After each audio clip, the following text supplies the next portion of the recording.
Welcome to TETLM.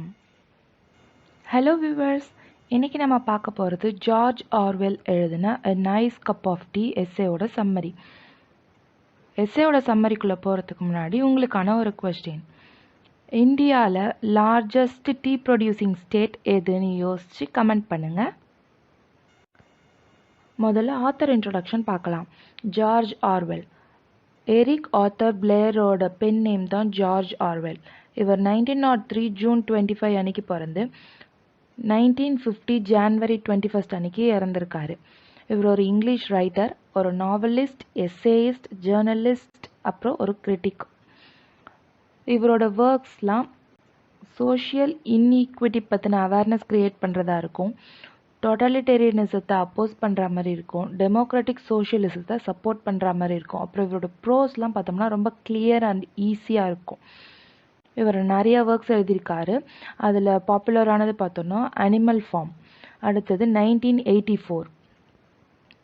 இன்னும் சிலது பார்த்தோம்னா politics and the English language, Burmese days.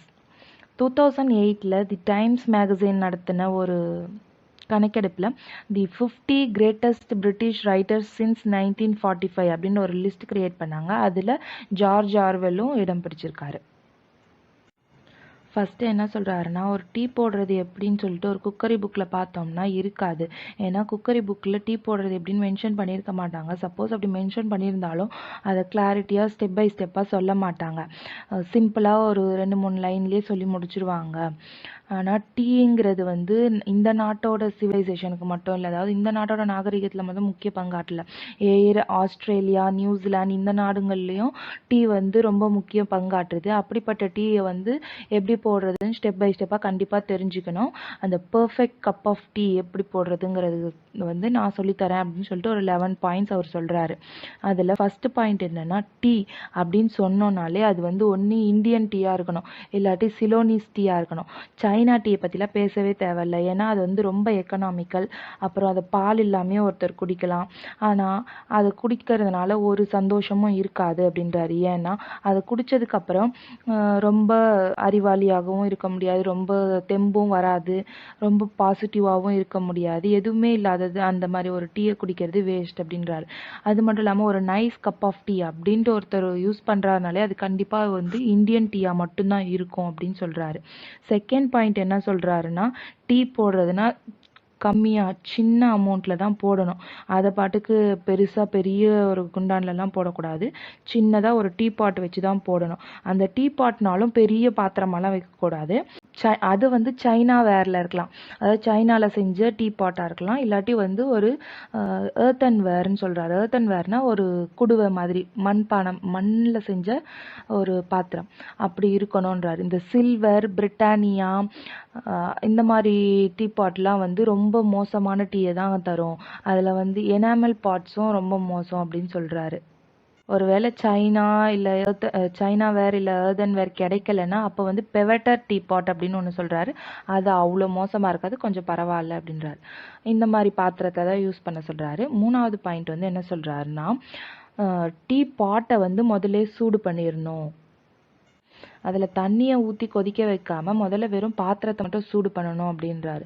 Next fourth point என்ன சொல்கிறாருன்னா, டீ ரொம்ப ஸ்ட்ராங்காக இருக்கணும். இப்போ சப்போஸ் அந்த டீ பாட்டோட கழுத்து வரைக்கும் தண்ணி ஊற்றிருக்கீங்கன்னா அதில் கண்டிப்பாக 6 டீஸ்பூன்ஸ், அதுவும் ஹைட்டாக அந்த கோபுரமாக டீஸ்பூன்ஸில் அள்ளும்போது கோபுரமாக இருக்கிற அளவுக்கு 6 டீஸ்பூன்ஸ் அதில் போடணும் டீ தூள் அப்படின்னு சொல்கிறாரு.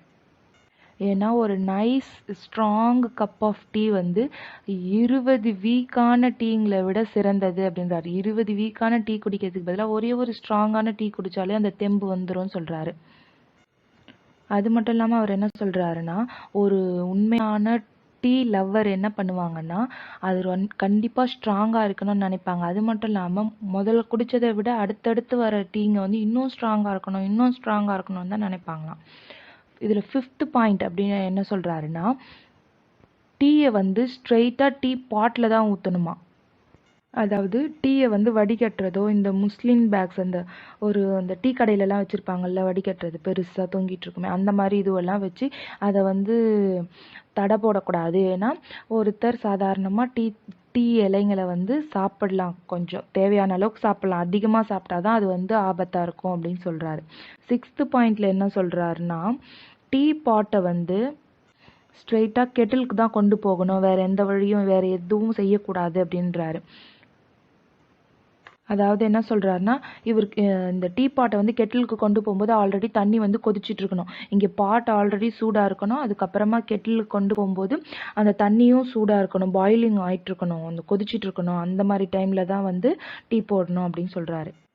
சில பேர் என்ன சொல்லுவாங்களாம், வாட்டரை வந்து ஃபஸ்ட்டே ஊற்றிட்டு அந்த பாட்டோட சேர்ந்து கொதிக்கணும், அதாவது பச்சை தண்ணியை ஊற்றிட்டு அது கொதிக்க வைக்கணும், அதுக்கப்புறமா தான் யூஸ் பண்ணணும்னு சொல்கிறாங்க.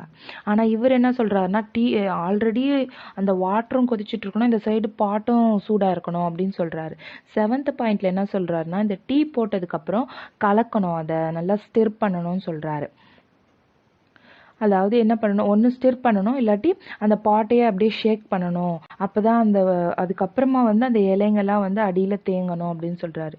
8th பாயிண்ட்டாக என்ன சொல்கிறாருன்னா, அந்த டீயை குடிக்கிறவங்க வந்து அது பிரேக்ஃபாஸ்ட் கப்புன்னு ஒன்று இருக்குது, அதாவது சிலிண்ட்ரிக்கலாக இருக்குமா அந்த கப்பு, அந்த கப்பில் தான் குடிக்கணும், அந்த ஃப்ளாட்டாக ஷாலோவாக ஆழம் இல்லாமல் கொஞ்சமாலாம் குடிக்கக்கூடாது, அந்த பெரிய கப்பில் நல்லா சிலிண்ட்ரிக்கலாக இருக்கும், பெருசுனா ரொம்ப பெருசு இல்லை, மீடியம் சைஸு, அந்த கப்பில் வந்து அப்படிப்பட்ட ஒரு சிலிண்ட்ரிக்கல் பிரேக்ஃபாஸ்ட் கப்பில் தான் வந்து குடிக்கணும் அப்படின்னு சொல்கிறாரு. 9th பாயிண்ட்டாக என்ன சொல்கிறாருன்னா, இந்த பாலை வந்து அந்த அந்த டீ இலையில ஆல்ரெடி கொதிக்க வச்ச டீ இலை இருக்குல்ல, அதில் பாலை ஊற்றும் போது பாலில் வந்து ஏடு இருக்கக்கூடாது, அந்த க்ரீமை வந்து ரிமூவ் பண்ணிட்டு தான் ஊற்றணும், ஏன்னா அந்த க்ரீம் நிறைய இருந்துச்சுன்னா அந்த டீயோட டேஸ்ட்டே மாறிடும், ரொம்ப ஸ்டிக்கியாக இருக்கும், டீ நல்லா இருக்காது அப்படின்னு சொல்கிறாரு. 10th பாயிண்ட்டாக என்ன சொல்கிறாருன்னா, டீயை வந்து கப்பு இப்போ வந்து ஆல்ரெடி பாட்டை வந்து கெட்டிலுக்கு கொண்டு போயாச்சு, கெட்டிலேருந்து எல்லாத்தையும் கொதிக்க வச்சாச்சு, பாலை ஊற்றியாச்சு, இதுக்கப்புறம் ஸ்ட்ரைட்டாக வந்து கப்புக்கு தான் கொண்டு போகணும், கப்பில் ஊற்றணும் அப்படின்னு சொல்கிறாரு. பல பேர் இதை எதிர்ப்பாங்க, ஆனால் என்னை பொறுத்த வரைக்கும் இதுதான் கரெக்டு. பிரிட்டனில் வந்து எல்லா ஃபேமிலியும் 2 விஷயத்த சொல்லுவாங்க, அதாவது டீயை தான் ஃபஸ்ட்டு ஊற்றணுன்றவங்க ஒரு டீமு, இன்னொன்று வந்து பாலை தான் ஃபஸ்ட்டு ஊற்றணும், ஃபஸ்ட்டு பாலை ஊற்றிட்டு அதில் டீ அந்த கொதிக்க வச்ச டீ ஊற்றுறது வந்து ஒரு இதுவாக, ஃபஸ்ட்டு டீயை ஊற்றிட்டு அதுக்கப்புறம் பாலை ஊற்றுறது தான் வந்து இவரோட இதுன்னு சொல்கிறாரு.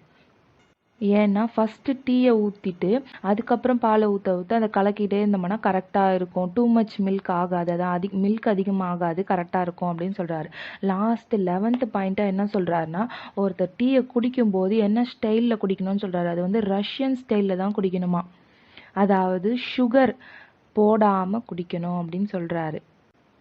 அதாவது இவர் என்ன சொல்கிறாருன்னா, ஒரு டீயில் சர்க்கரை போட்டால் அந்த டீயோட ஃப்ளேவரே போயிடுது, அப்போ நீ சுகரை அந்த சர்க்கரையை தான் சாப்பிட்றேன்னு அர்த்தம், அதனால் ஒரு உண்மையான டீ லவ்வர் வந்து சுகரே போட மாட்டாங்க அப்படின்னு சொல்கிறாரு. அது மட்டும் இல்லாமல் இவர் என்ன சொல்கிறாருன்னா, நிறைய பேர் சொல்லுவாங்க சர்க்கரை போடாமல் டீ குடிக்கிறது வேஸ்ட்டு, டீ குடித்தா மாதிரியே இருக்காதுன்னு சொல்லுவாங்க. அது மட்டும் இல்லாமல் அந்த டீ குடிக்கிறவங்க வந்து அது சூடாக இருக்கணும், அது வந்து ஒரு ஒரு பாசிட்டிவ் இது கொடுக்கணும், எக்ஸைட்மெண்ட்டை கொடுக்கணுன்றதுக்காக தான் குடிப்பாங்க, அதுக்காக அவங்களுக்கு சுகர் டேஸ்ட் வேணும்னு சொல்லுவாங்க. ஆனால் அதெல்லாம் தப்பு. நான் என்ன சொல்கிறேன்னா, அந்த டீ வந்து சர்க்கரை போடாமல் ஒரு மண்டலம், அதாவது ஒரு 48 நாள் கிட்ட குடிச்சு பார்த்தீங்கன்னா உங்களுக்கு அதுக்கப்புறம் சர்க்கரை போடவே தோணாது, கண்டிப்பாக சர்க்கரை இல்லாமல் தான் குடிப்பீங்க அப்படின்னு சொல்கிறாரு. இதெல்லாம் சொல்லிட்டு கடைசியாக என்ன சொல்கிறாருன்னா, இதில் பல பேர் பல மாதிரி சொல்லுவாங்க, நிறைய கான்ட்ரோவர்சிஸ் இருக்கும் டீ குடிக்கிறதுல, ஆனால் இவர் சொன்ன மாதிரி டீ குடிக்கிறது தான் பெஸ்ட் அப்படின்னு சொல்கிறாரு.